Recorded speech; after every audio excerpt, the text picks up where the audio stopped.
My name is Jim Jensen. Welcome to InfoComm 2026, and just want to take a moment of your time to talk about our newest studio camera, the AK-UCX100.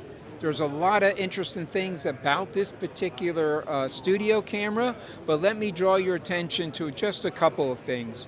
One, it's the first studio camera on the market with built-in autofocus. Because of the phase detection autofocus technology, we were able to incorporate autofocus. The other thing, if you're in a SD2110 environment, we have the ability to do SD2110 and support redundancy 22-7, so that in a SD2110 environment, you can come out directly from the camera head or of course from the CCU.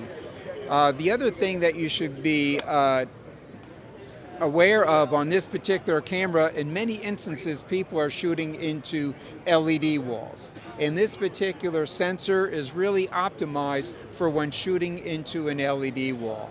To check out all the other specifications and features, please check out our website at Panasonic.com.